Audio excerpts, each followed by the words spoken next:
Oke, selamat sore Mas Aldi. Selamat sore, Mas. Oke, kita ketemu di hotel ya. Sekarang kita ada di Jogja. Ini base campnya Mas Aldi karena Mas Aldi orang Jogja ya. Rumah dekat juga, Mas. Rumahnya dekat Iya. belakang hotel gitu ya. Belakang hotel ya. Nah, ini mumpung di Jogja, kita ada pelatihan, ada RK VVIP, ya ada 3 kelas. Ya ini tadi sudah 1 kelas, terus ada RK upgrade, ada upgrade BE, ada upgrade RUH, terus ada RK BE sama RK RUH. Ya, itu.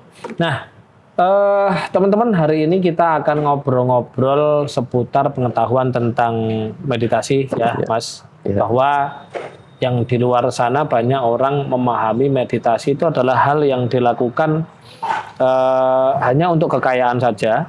Bahkan ngapain meditasi lama-lama itu dibilangkan, dan tentunya kalau kita merujuk ke para leluhur-leluhur kita ya, nggak usah jauh-jauh sampai ke para rasul, para nabi, para raja-raja Jawa, mbah aja gitu ya, mereka itu melakukan meditasi waktunya lama-lama ya, waktunya lama-lama karena tujuannya bukan kaya gitu loh. Tujuannya bukan kaya. Kalau kaya itu gampang sekali ya kan, gampang sekali kaya itu. Tinggal kita tenang, santai, damai, bahagia, pasti kaya ya. Pasti kaya. Cuman kan pertanyaannya, kalau kenapa kita nggak bisa tenang, nggak bisa damai kan gitu? Nah itu harus melalui proses yang namanya laku dan tirakat. Nah, sebelum kita ke arah panjang lebar gitu ya, kalau Mas Aldi, apa sih pengetahuan Mas Aldi tentang meditasi itu, dan kita kenapa meditasi itu harus lama? Ya harus lama memang, ya harus lama. Seperti para leluhur kita, itu pandangannya Mas Aldi seperti apa? Terima kasih, Mas. Yang sebelumnya saya malah bingung, Mas. Kenapa kok ada yang bilang kalau meditasi itu tidak perlu lama-lama? Padahal gini, mohon maaf sebelumnya ya, Mas. Kita beraktivitas, itu kan pikirannya udah overload ya, mikirin kerjaan, Mas, mikirin yang lainnya, belum nanti ketika pulang ada konflik keluarga, terus dan masalah-masalah yang lain, belum nanti scroll sosmed juga, itu kan otaknya jadi overload tuh, Mas. Ya, labil ya. Iya, otaknya itu terlalu terlalu penuh dengan informasi-informasi itu, gitu loh. Dan meditasi ini seharusnya bisa menjadi tombol reset. Tombol reset ketika otak ini sudah terlalu penuh. Sama seperti kalau HP ini terlalu berhari-hari nggak pernah dimatikan, nggak pernah di-off-kan, nggak pernah direset. Cuma dipakai aja. Cuma dipakai terus, ini lama-lama daya ininya berkurang, Mas. Kemampuan HP itu jadi berkurang, jadi lemot dan yang lain-lain. Nah ini butuh direset gitu loh. Oke. Itu hanya satu aja. Belum yang lainnya seperti regulasi emosi. Ya, ketika manusia itu banyak beraktivitas, banyak informasinya, begitu. Dia kan tidak pernah meregulasi emosinya. Artinya ketika nanti itu ada kejadian yang dia itu nggak suka, ya, dia tuh jadi responsif, terlalu responsif. Gitu. Nah, pentingnya meditasi itu kita bisa mengambil jeda, kita bisa mengambil jarak antara kejadian dengan respon kita, gitu loh, Mas. Kenapa? Karena kita terbiasa tenang. Gitu. Kalau kita terbiasa tenang, kita itu jadi punya jarak antara stimulus ataupun kejadian dengan respon kita, gitu loh. Tapi kalau kita nggak pernah meditasi, itu udah otomatis ada kejadian sesuatu, kita jadi responsif. Kita terlalu cepat untuk mengambil keputusan, padahal keputusan itu ternyata terlalu, gimana ya bahasa Jawanya itu, gerusah-gerusu gitu loh. Terlalu buru-buru gitu loh. Itu masih manfaat kehidupannya, belum manfaat fisiknya. Ketika kita meditasi, kan kita jadi tenang, ritme jantung juga menurun, otomatis tidak hipertensi dong, gitu kan. Dan gelombang otak juga turun. Padahal banyak yang tidak diketahui orang, Mas. Ketika gelombang otak turun, sel itu akan memperbaiki dirinya sendiri. Buktinya, obat-obat medis di luar sana itu banyak yang menggunakan obat tidur. Pasti. Setiap habis minum obat itu pasti ngantuk gitu loh, Mas. Padahal obat ini hanya berapa persen, sedangkan yang menyembuhkan dia sebenarnya tidurnya. Deep itu ya, ketika tidur itu. Ketika tidurnya itu loh, ketika tidur dia kan gelombang otaknya turun, gelombang otak turun otomatis dengan sendirinya tubuh kita ini meregenerasi. Itu loh. Dan banyak sekali ini kan Mas manfaat-manfaat fisiknya. Jadi kalau ada yang bilang meditasi jangan lama-lama, kok mohon maaf kok kayaknya kurang masuk akal gitu. Ya. Kalau perihal tubuh harus meriset itu, apakah penjelasannya kayak tadi atau gimana? Oh iya dong Mas. Jadi saat tubuhnya, saat pikirannya itu sudah riset, otomatis dia fresh kan. Saat pikirannya fresh, dia siap untuk menghadapi aktivitas yang baru, kehidupan yang baru, begitu. Jadi kalau nggak pernah diriset, coba pikirannya ruwet. Ya nggak apa-apa. Pikirannya ruwet, pikirannya overload, itu terbawa loh Mas, itu terbawa sampai di kehidupan sehari-hari itu. Iya, benar. Misalnya ini otak saya udah terlalu banyak, terlalu overload data. Saya ke sini, ketemu jenengan, ketemu mas-mas yang di sini, itu sedikit ada kejadian yang saya tidak suka aja. Misalnya nih resepsionis atau apa itu nggak senyum dengan saya jadi tersinggung gitu. Itu kehidupan sehari-hari itu benar-benar bisa ini Mas, bisa terpengaruh banget terhadap meditasi kita. Iya. Tapi meditasi ternyata ya gini, kalau kita itu hanya meditasi, kan meditasi ada beberapa macam ya Mas, banyak meditasi. Yang biasa ditekankan kan meditasi yang duduk diam dan yang lain-lain itu gini. Saat terbiasa diam, saat terbiasa memejamkan mata, saat terbiasa mendengarkan suara yang ada dalam diri, itu petunjuk-petunjuk itu akan datang. Karena selama ini manusia itu aktivitas sehari-hari itu ya Mas, itu terlalu ya bersifat eksternal. Kita itu terlalu dipaksa untuk keluar diri, tidak pernah mendengarkan suara dari dalam diri gitu loh. Sedangkan meditasi itu bisa membuat kita terkoneksi dengan diri kita. Diri dalam. Itu kita jadi mengenal yang ada di dalam kita gitu. Coba selama ini kita beraktivitas itu pasti selalu ditarik keluar kok Mas. Iya, benar. Tuntutan dari keluarga, dari masyarakat. Betul. Gitu. Kita selalu dituntut untuk keluar, memenuhi ekspektasi orang-orang. Sedangkan suara dari dalam tubuh kita ini tidak pernah kita dengarkan. Makanya solusi-solusi dari kehidupan kita ini tidak pernah datang. Kenapa? Padahal kita itu sudah dapat solusi dari dalam, tapi tidak pernah kita dengarkan selama ini. Gitu. Apalagi kalau di era modernisasi, era sosmed seperti ini ya, kita tidak bisa berpaling kan, ya kan? Ketika kita model dengan dunia model seperti ini, terus kita sama sekali tidak melakukan meditasi, itu yang terjadi akhirnya tadi gelombang beta, dan ketika orang gelombangnya beta, daya imunitas turun. Ketika daya imunitas turun, di dalam tubuh kita itu banyak zat kimia, banyak virus, banyak bakteri, bibit penyakit, apalagi pola makan, pola minum, kebanyakan karbo, kebanyakan gula, hanya tingkat fokusnya juga nggak dalam, nggak kuat, nggak tinggi. Akhirnya yang terjadi ya hidupnya banyak masalah. Jadi solusinya sebenarnya di meditasi. Kan? Kita kembali kepada ajaran leluhur kan sebenarnya. Ngomong-ngomong soal fokus itu tadi Mas, itu juga tadi ada yang lupa Mas ya. Kalau kita itu terbiasa meditasi, itu tingkat fokus kita itu jadi tinggi gitu loh. Misalnya saya di sini sekarang dengan masih ngobrol sama Mas Yunus seperti ini, ya saya bisa hadir di sini, ini pikiran saya di sini gitu loh. Tidak geramnya kemana-mana, mikirin masalah, mikirin apa yang ada di rumah, bahkan tidak mikirin kendaraan saya gitu loh. Jadi kalau benar-benar meditasi itu kita jadi bisa fokusnya itu tingkat fokusnya itu tinggi gitu loh Mas. Dalam mengerjakan aktivitas itu kita bisa hadir di sini saat ini sekarang di waktu itu.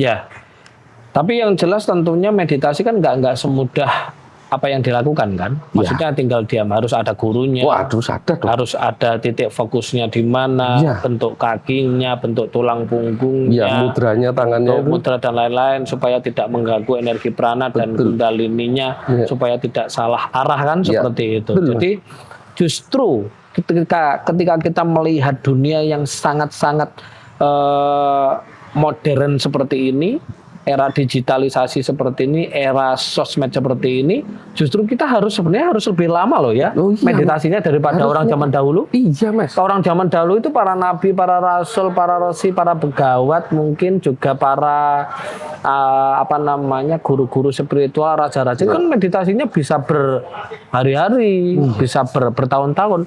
Itu padahal belum era robotisasi kayak, iya kan? Iya. Tapi mereka lama kan gitu kan. Justru, mohon maaf nih teman-teman ya, justru di era yang super robotisasi seperti ini, justru harus meditasinya itu lama loh. Iya. Dari 24 jam katakanlah kita hidup dalam satu hari, itu kan 24 jam. Ya, meluangkan waktu paling nggak 1 jam lah Mas. Itu kecil itu. Begitu masih kecil. Masih kecil itu. Ya seharusnya meditasi bisa 3-4 jam. Ya. Karena apa? Ketika kita meditasi 3-4 jam, 1 jam 3, 1, 2, 3, 4 sampai jam-jaman itu, ya seperti yang dibilangkan Mas Aldi tadi, tubuh akan mereset. Iya. Ya, tubuh akan mereset. Nah, cuman sayangnya edukasi tentang meditasi di luar sana hanya untuk perihal kekayaan gitu loh. Enggak, Ya. enggak gitu. Nah, ini yang perlu diluruskan. Iya. Padahal kaya itu urusannya adalah ilmu supernatural. Iya. Ini Bukan ilmu spiritual, betul nggak? Tapi sayang banyak praktisi-praktisi di luar sana ngomong semua ilmu supernatural, spiritual, supranatural itu dijadikan satu, itu spiritual. Padahal kalau mau kaya, ya ilmunya kan adalah ilmu supernatural kan, ilmu supernatural gitu loh. ini sama aja mengganti mitos lama dengan mitos baru Mas. Mitos lama itu meditasi katanya untuk klinik, untuk mistis kan begitu. Nah sekarang diganti mitos baru nih, meditasi untuk kekayaan. Ini mengganti mitos lama ke mitos baru ini. Betul. Nah ini, ini salah kaprah ya teman-teman ya. Jadi meditasi itu, jadi gini ya teman-teman ya. Ada meditasi untuk kekayaan juga ada, dan itu nggak perlu lama-lama. Tapi kalau meditasi yang benar-benar untuk mengenal jati diri kita, untuk mengenal sangkan paraning dumadi, untuk memasuki ruang kesadaran, ya itu harus lama Mas, menurut saya loh. Tanpa harus lama, kalau kita nggak lama, apakah kita mampu menerima informasi semesta? Nggak bisa Mas. Nggak bisa. Benar nggak? Kemarin teman kita member RK juga itu cerita Mas, di Thailand itu sampai 10 hari 10 hari meditasi, dan hanya meditasi saja, makan sehari sekali, tidur, bangun tidur, meditasi lagi sampai sore. Banyak yang mengalami halusinasi, banyak yang mengalami itu sebenarnya riset gitu loh Mas. Itu bukan halusinasi loh. Iya, bukan, maksudnya orang lain menganggapnya itu halusinasi. Ya. Orang lain menganggapnya itu halusinasi. Nanti kalau kita ngomong itu halusinasi, salah paham orang. Ya, Itu ini kan mau tak jelaskan ini Mas. Oke. Itu sebenarnya bukan halusinasi. Orang menganggap itu sebagai halusinasi, padahal enggak. Orang selama ini selalu mendengarkan suara di luar dirinya. Ketika mendengarkan suara dari dalam dirinya, dia itu kaget gitu loh. Karena selama ini tidak pernah meditasi. Betul. Selama ini selalu mendengarkan suara dari luar. Padahal ketika kita bisa meditasi setiap hari, ya Mas, kita terbiasa untuk mendengarkan suara dari dalam.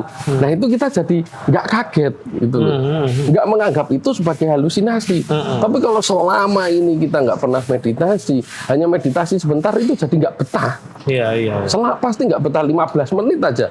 15 menit itu kaki udah capek lah, matanya pengen melek.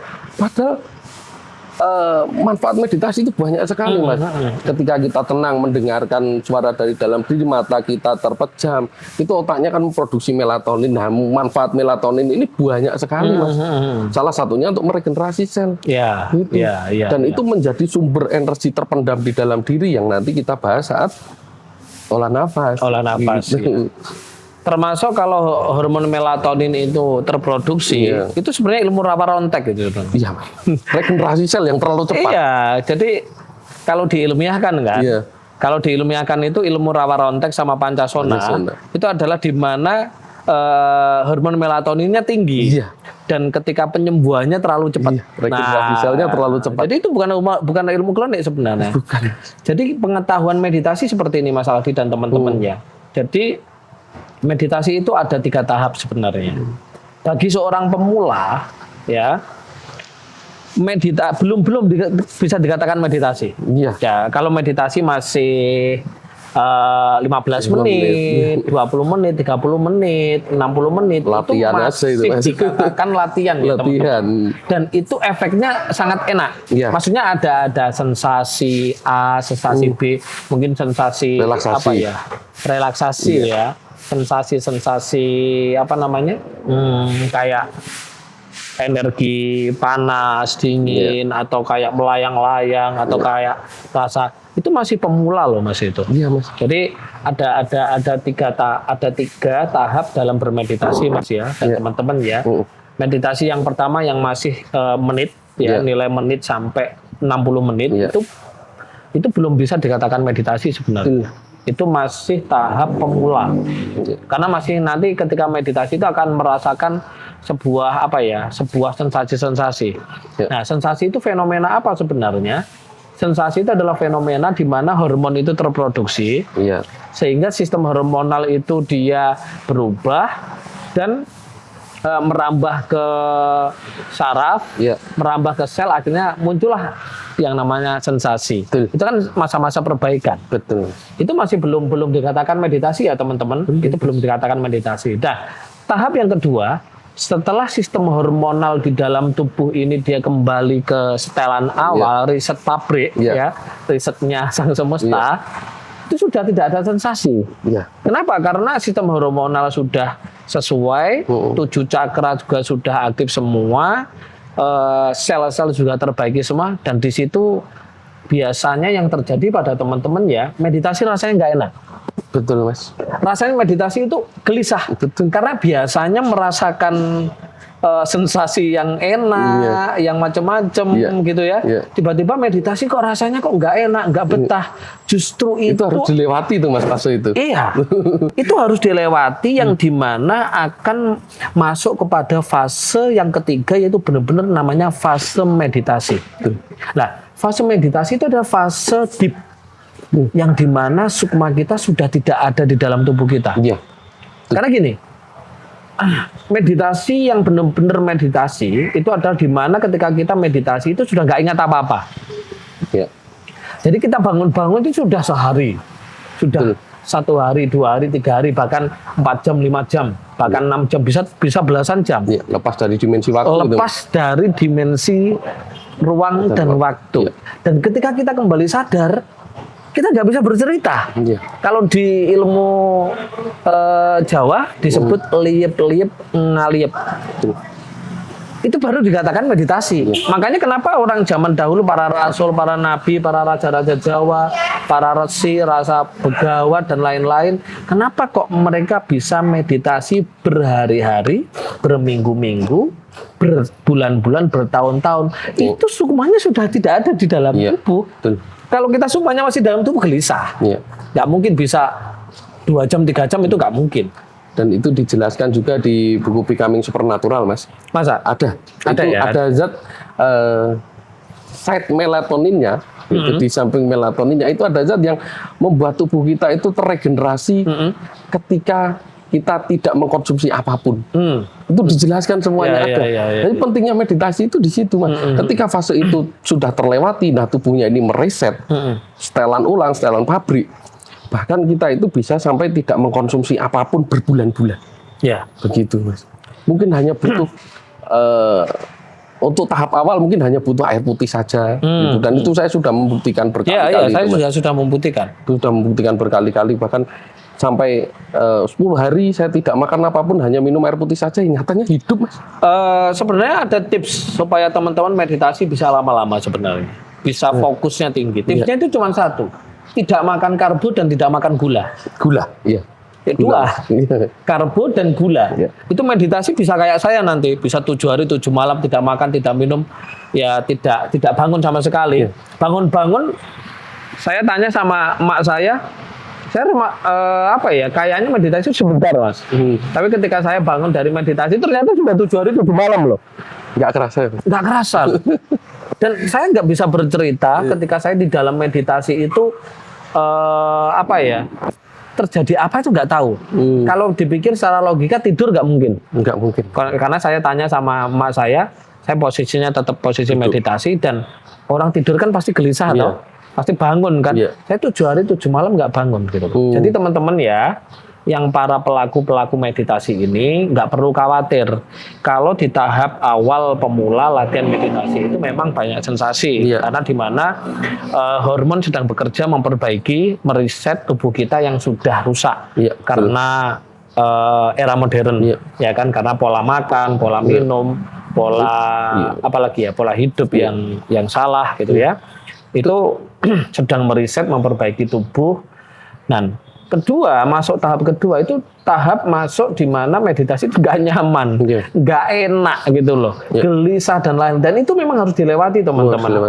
Dan ketika teman-teman berhasil melewati suasana yang meditasi yang nggak enak, nggak nyaman, keburu mau bangun dan lain, itu harus dilanjutkan sampai teman-teman masuk pada dimensi yang tidak ada ruang dan waktu. Nah ini tahap meditasi. Dan saya tanya Mas Aldi, sebenarnya tujuan meditasi itu untuk apa sih sebenarnya? Banyak sekali mas. Ya coba, bahkan banyak sekali ya. Nanti banyak, kita mungkin hanya spill saja yang terlintas ini aja. Manfaat kehidupan sehari-hari ya mas ya, jelas ini. Yang benar-benar bisa langsung dirasakan gitu loh. Kalau yang disampaikan Mas Yunus tadi kan perlu proses yang panjang. Iya, memang orang meditasi itu perlu proses yang panjang. Kalau nggak panjang ngapain para nabi-nabi bertahun-tahun kan ya? Tapi yang benar-benar bisa langsung dirasakan ketika kita belajar meditasi dan bisa langsung dirasakan perbedaannya. Yang pertama, jelas emosinya stabil. Gelombang otaknya bagus. Gelombang otaknya rendah, tenang lah. Kita mengambil keputusan itu, jadi kita bisa melihat peluang-peluang jadi lebih jernih gitu loh mas. Karena kalau gelombang otaknya beta, gelombang otaknya ruwet, ini peluang-peluang jadi nggak terlihat. Iya, betul. Itu jelas sekali, manfaat itu jelas sekali. Yang ketiga regulasi. Tadi pertama emosinya stabil, regulasi emosinya ya. Yang kedua gelombang otaknya turun, peluang-peluang jadi terlihat. Manfaat fisiknya, tubuh kita bisa cepat meregenerasi sel. Artinya sebenarnya kita ini tidak perlu untuk, mohon maaf, dikit-dikit minum obat. Sebenarnya nggak perlu tuh. Gitu. Semua zat yang ada, semua yang ada dalam tubuh ini sudah ada. Gitu. Bahkan tadi ketika Mas Yunus cerita sampai 7 hari kan, ini Mas Yunus itu menggunakan zat yang sama yang digunakan beruang untuk hibernasi, Mas. Itu dijelaskan di bukunya Becoming Supernatural, ada itu. Dan banyak sekali yang jelas kita itu lebih bahagia pasti dong. Pasti lebih bahagia, ya itu kan bahagia itu kan yang dibutuhkan untuk mendapatkan kekayaan. Syarat sah utama orang kaya itu kan tenang, damai, bahagia. Udah 3 ini damai, bahagia gitu. Nah, itulah yang saat kita itu memancarkan kebahagiaan, nah ini baru kekayaan ini akan datang gitu. Jadi bukan meditasi tujuannya untuk kekayaan, enggak, itu salah. Betul. Salah. Itu mitos baru itu. Itu mitos baru. Kan gitu. Karena banyak juga yang bilang ngapain meditasi lama-lama, kita pakai ini aja bisa kaya. Karena bagi saya pelaku spiritual seperti ini, kalau orang itu sudah, kalau bahasa Islamnya man arafa nafsahu faqad arafa rabbahu, siapa mengenal dirinya pasti mengenal Tuhannya, pasti sugih. Betul. Pasti kaya. Iya. Saya ini adalah konsep yang dimana manusia hidup itu pasti kaya. Nggak ada manusia hidup itu miskin, nggak ada. Adanya dia karena belum mengenal dirinya. Maka itu mas, man arafa nafsahu faqad arafa rabbahu, siapa yang mengenal dirinya maka akan mengenal Tuhannya. Artinya begini, untuk mendapatkan apapun yang kita butuhkan itu sebenarnya hanya perlu untuk masuk ke dalam diri, untuk mengenali sistem yang terjadi dalam tubuh. Betul, yang dimaksud mengenal diri kan kita mengenal sistem yang ada di dalam tubuh kita kan, baik sistem raganya, baik sistem ruhnya, baik sistem sukmanya, jiwanya, regulasi yang ada di tubuh ini hanya bisa kita dapat ketika kita kontemplasi diri. Nah, kontemplasi diri jalan satu-satunya yang terbaik teman-teman itu adalah meditasi. Koneksi terhadap diri. Dan ketika kita sudah terbiasa menjadikan meditasi sebagai habit, sistem tensoring yang ada di dalam tubuh kita ini akan nyambung dengan semesta. Akhirnya apa? Akhirnya kita mendapatkan informasi dari semesta. Karena apa? Semesta dengan kita sama-sama mempunyai frekuensi lah. Setiap frekuensi membawa informasi. Makanya kenapa para nabi dia meditasi lama-lama menjadi rasul karena mendapatkan informasi dari Nikola Tesla, pelaku meditasi, dia mendapatkan informasi, membuat penemuan. Thomas Alva Edison, mereka meditasi, mereka mendapatkan cara membuat bohlam lampu. Nah, kalau manusia tidak meditasi, apakah bisa berkomunikasi dengan semesta? Bisa. Apakah bisa komunikasi dengan Tuhan? Iya kan? Itu nggak masuk akal, Mas. Orang Nikola Tesla bisa menemukan sebanyak itu penemuan, kan otak manusia itu nggak sampai segitunya gitu loh. Termasuk logikanya seperti ini. Nggak masuk akal seorang saya, ya seorang sosok Yunus ini mampu dalam artian memberikan pemahaman yang luar biasa dan berbagai macam banyak yang namanya meditasi, olah nafas dan olah nafas berbagai macam, kan banyak sekali kan metode. Dan kalau dipikir-pikir buku di rumah saya cuman ada sedikit dan nggak ada tentang olah nafas. Itu Mas Yunus dapat dari mana? Ya itu dari informasi sistem semesta, karena saya pelaku meditasi, pelaku meditasi. Makanya teman-teman, kalau teman-teman mau hidupnya itu benar-benar kaya, mulia, sejahtera, ya kita harus koheren dengan semesta. Lah, koheren dengan semesta itu ketika frekuensi kita nyambung dengan frekuensi semesta. Lah, setiap frekuensi itu membawa informasi. Nah, otomatis ketika para nabi itu meditasi lama-lama, frekuensinya nyambung dengan semesta, dia akhirnya mendapatkan petunjuk. Kalau itu apa namanya? Intuisi atau kalau di dalam Islam disebut wahyu sebenarnya. Kalau di dalam Jawa disebut wisid. Jadi mohon maaf teman-teman, jangan disalahpahami bahwa meditasi itu untuk kaya, enggak. Orang yang mau meditasi pasti kaya. Tapi kalau sudah masuk tahap meditasi, bukan tahap yang tadi latihan meditasi tadi. Nah, latihan meditasi ya masih seputar menitan. Kalau tahap langkah menuju meditasinya, lah ini yang paling berat di sini. Karena fase ini adalah fase jenuh. Fase jenuh ini ada di sini, dan saya yakin semua pelaku meditasi pasti mengalami, termasuk teman-teman RK.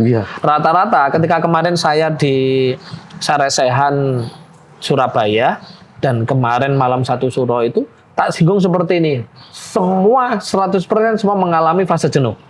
Justru fase jenuhnya adalah jembatan untuk menuju yang namanya meditasi.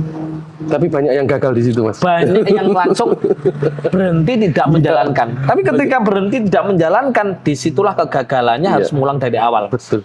Iya, Mas. Nah, ini teman-teman, meditasi itu bukan hanya untuk apa ya? Niat kaya. Kalau niat kaya gampang, teman-teman.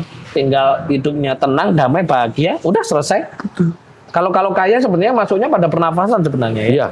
Nah, sebentar lagi kita ulas tentang olah nafas ya. Pentingnya olah nafas termasuk salah satunya untuk kekayaan.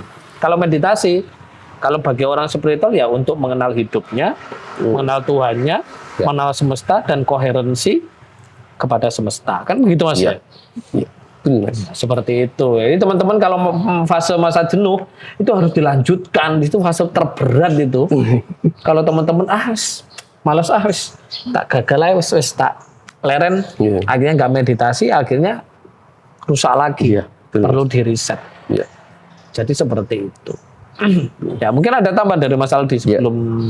Jadi biasanya ketika orang itu sudah mungkin berbulan-bulan, bertahun-tahun meditasi, Mas, dan masuk ke fase jenuhnya, ini orang jadi sudah merasa senior gitu loh Mas. Merasa senior. Wah, aku udah pernah meditasi, rasanya ya gitu-gitu aja. Nah, ini sebenarnya dia masuk fase jenuh nih.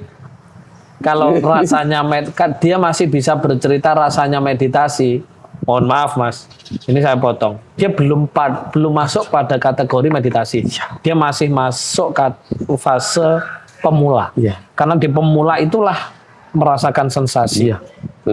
Sensasi ada warna-warni, sensasi dingin, sensasi isis, sensasi kepala dibalik, sensasi goyang-goyang, sensasi itu hanya ada pada awal-awal bagi para pelaku meditasi. Ya, karena reaksi fisik.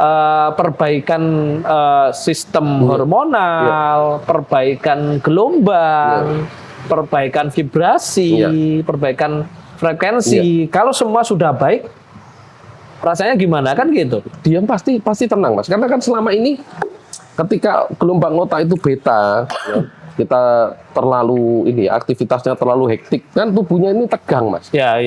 Saraf-sarafnya kan tegang gitu loh. Nah, energi tersumbat di situ. Nah, saat tubuhnya itu sudah rileks karena gelombang otaknya turun, tubuhnya rileks, akhirnya energinya mengalir. Nah, kadang aliran energi itu membuat suatu sensasi tubuh, reaksi fisik gitu loh Mas. Yang tangannya bergerak, yang begini, yang begitu itu sebenarnya karena energinya mengalir. Iya. Gitu. Harusnya di era modern seperti ini meditasinya wis gak usah kerja, wis meditasi itu. Benar ya. Iya. Otomatis Mas. Wong saya aja nggak usah jauh, saya punya sekitar 2 minggu kemarin saya membuat warung geprek kecil ya. Warung geprek kecil gitu ya. Cuman di desa yang dimana nggak seramai di kota gitu ya. Ya lumayan lah, 1 hari dapat 1 jutaan lah. Padahal modal cuma 7 juta. Modalnya cuma 7 juta buat encok-encok gitu ya, tempat sama buat bahan-bahan. Kalau di total ya sekitar 7 jutaan lah. Tapi per hari dapat 1 juta. Padahal di desa ya Mas. Padahal di desa.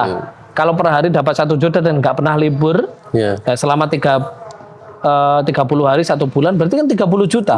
Katakanlah kalau kosnya itu 40% kan lumayan. 60%. Iya kan? Lah iya. Karena apa? Ya itu tadi loh. Ketika kita sudah terreset kembali, kekayaan akan datang dengan sendirinya. Kalaupun nanti memang harus melakukan sesuatu, dia itu tidak merasa untuk bekerja gitu loh. Betul. Tidak merasa sedang bekerja. Dia tetap enjoy, dia tetap menikmati kehidupannya. Begitu. Begitu. Itu kan luar biasa sekali loh Mas begitu. Dia sebenarnya kerja sesuai tapi kerjanya ini sesuai dengan kesukaannya, kesenangannya gitu. Jadi dia tidak merasa bekerja. Dia merasa sedang menjalankan hobinya, tapi mendapatkan profit. Gitu. Ini kan indah sekali hidup seperti itu kan. Ya bagi saya itu bukan indah Mas. Nikmat. Makanya wis teman-teman wis meditasi tok ae ya. Enggak usah kerja. Lah dulu belum ada kejahatan, belum ramai informasi, belum ramai seperti era digital aja para nabi-nabi meditasi, para rasul, raja-raja Jawa meditasi bisa berhari-hari, berbulan-bulan, bertahun-tahun bahkan kan gitu. Kenapa di era yang sangat-sangat berbahaya kayak gini justru malah meninggalkan meditasi? Salah itu Mas. Iya, salah kan? Nah, salah sekali. Oke teman-teman, lanjut nanti ngobrol-ngobrol tentang pentingnya meditasi. Ini hanya sedikit tentang pengetahuan meditasi ya teman-teman. Bagi teman-teman yang di luar sana yang sudah belajar meditasi, menemukan rasa titik jenuh. Ternyata titik jenuh adalah jembatan dari awal menuju ke benar-benar meditasi. Harus dilewati. Gitu. Dan itu harus dilewati teman-teman. Bahwa meditasi itu sangat penting sekali. Oke, teman-teman terima kasih sudah menyimak dan tentunya jangan lupa share, komen, jangan lupa share kepada keluarga, teman-teman jika video ini sangat-sangat bermanfaat dan jangan lupa subscribe yang belum subscribe gak apa-apa ya. Tentunya sebentar lagi kita akan ngomongin tentang olah nafas ya Mas ya, bahwa ternyata dengan hanya kita olah nafas kita bisa kaya raya. Iya. Oke.